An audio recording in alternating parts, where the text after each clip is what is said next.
bëgg a def ñun ñëpp nag nañ taxaw gunge ko pour mu mën a àggali mission ñuy remercier bu baax a baax waa école bi tamit ci jàppale bi ñu jàppale ci recrutement pour mu mën a yeggali mission jaa ngeen jëf. Merci beaucoup monsieur le maire. Président nee na ma nuyul moom monsieur le maire waxal ne ma ko ne lenn rek moo ko naxari mooy dafa yéex a yëg affaire bi yàlla dogal tamit mu génn mais monsieur le maire nee na président nee na monsieur le maire kenn mënul waat ne moom président ne du la wooteel moom président nee na ma waxal ma monsieur le maire ne moom ci jëmi boppam musoo ko def lu ñaaw musoo ko wax lu ñaaw président nee na ma waxal ma monsieur le maire ne ko man vraiment amul lenn loo xamante ne tey dina ko xool ci yow di ko wax ci lu ñaaw kon tey ku am bande boo xamante ne président mu ngi wax ci monsieur le maire lu ñaaw na ko teg ay kàddoom la dama ko bëggoon jàllale.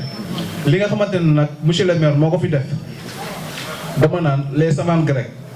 dañoo réaliser woon ay découvertes importantes te lii da cee bokk taala lii mooy l'esprit de curiosité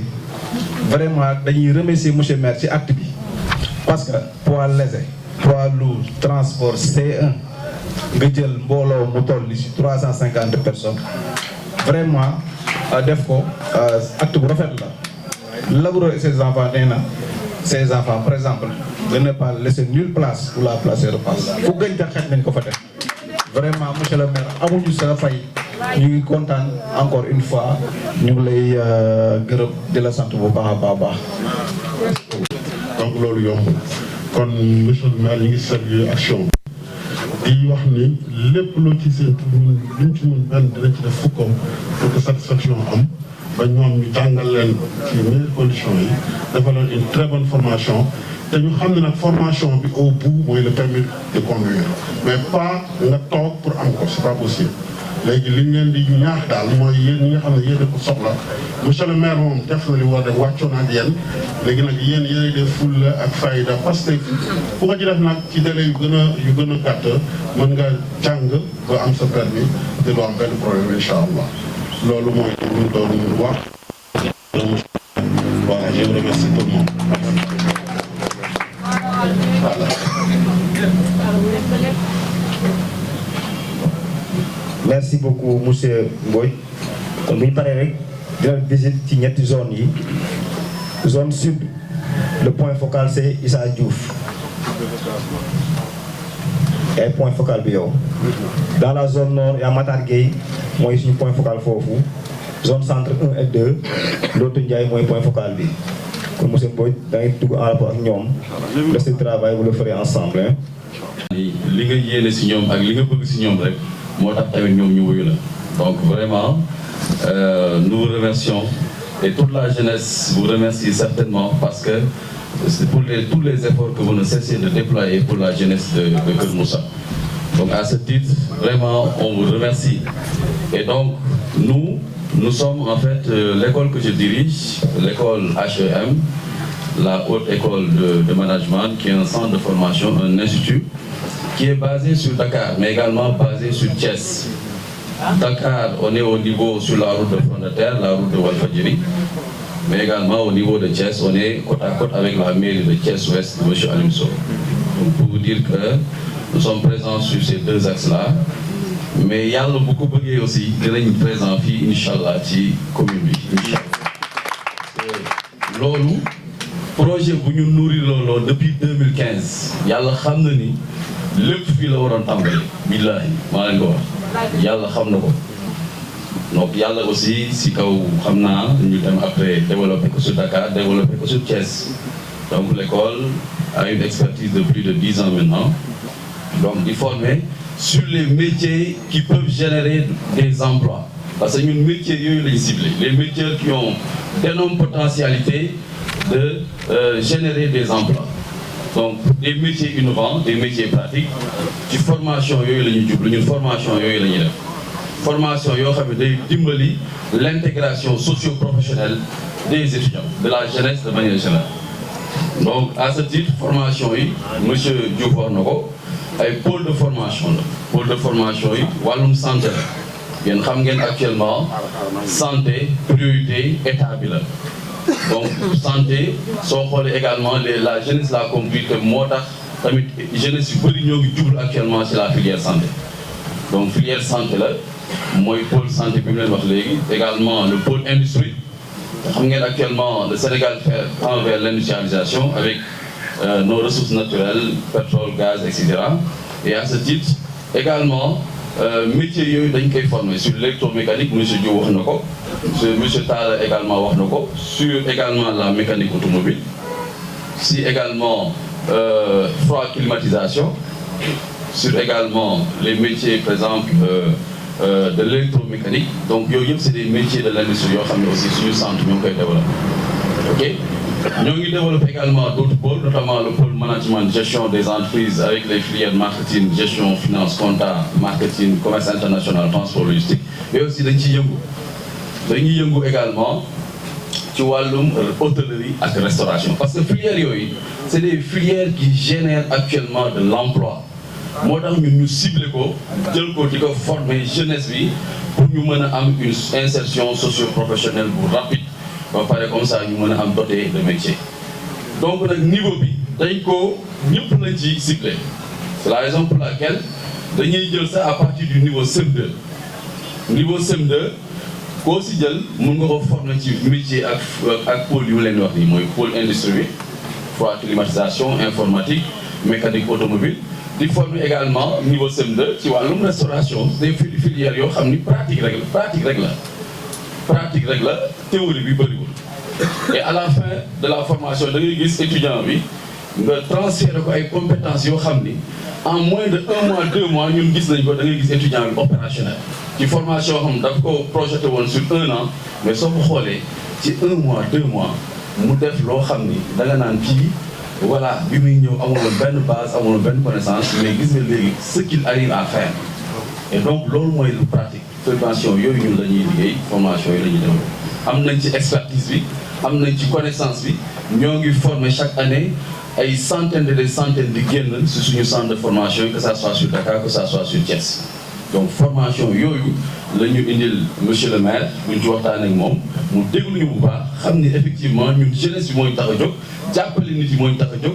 doter leen transférer leen ay compétences ndax ñu mën a nekk sur le terrain ku nekk mën demal sa bopp ci lañ ci waxtaan ak moom mu ne dinaa toog ñu waxtaan ak yéen ngeen xool nan la ñu mënee jox leen benn quota de bourse au début ñoo ngi ci woon ciblé 40 ba 50 mais buñ toogee waxtaan ñu ne ko monsieur le maire dañ lay enrôler tout le groupe c'est-à-dire les 130 tout le monde y compris ñëpp nañ leen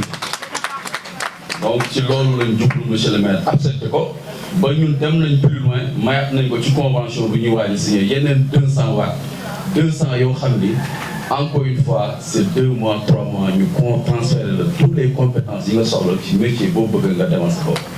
donc loolu monsieur le maire moom ci convention bi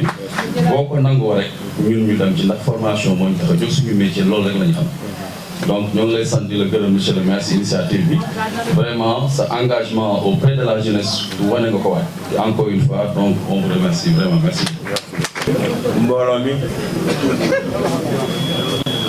ñu ngi leen di nuyu jiite ko xam naa ne fexe ne ba taw na rek bëggul ku ko jox kàddu mais bu fi teewoon normalement war na jël kàddu ñu xam mooy kan di nuyu aussi suñu partenaires yi nga xam ne ñoom la ñu toogal lii muy waa auto école amitié di waa école bi di haute cour nga xam ne ñu nekk des partenaires stratégiques ak commune bi. Pourquoi ma wax loolu su dee ci wàllu permis yi. J'ai l'habitude quand même de donner des bourses comme je l'ai dit tantôt mais c'est pas par cette manière-là parce que même là où je vous parle bon j'ai accordé pas mal de bourses à des étudiants dans les différentes universités de ce pays-là mais aujourd'hui mes commissions m'ont signalé qu'il y a une frange de la jeunesse qu'on a laissé en rade. C'est-à-dire ceux qui ont des niveaux un peu bas, niveau CM2, niveau secondaire, ou bien les apprenants qui sont allés jusqu'à bac, ils ont échoué. Donc, il faut les former dans d'autres filières où ils peuvent être productifs. Raison pour laquelle aussi nous avons cherché et tombé sur la haute école de management qui est basée à Dakar et à Thiès. Même le directeur venait de dire que leur objectif était d'avoir cette école ici même. Mais je pense que, monsieur le directeur, je peux vous donner l'assurance que si vous êtes prêt, je suis aussi prêt à vous offrir un terrain pour la construction d'une école de formation de ces gens dans ma commune. Oui.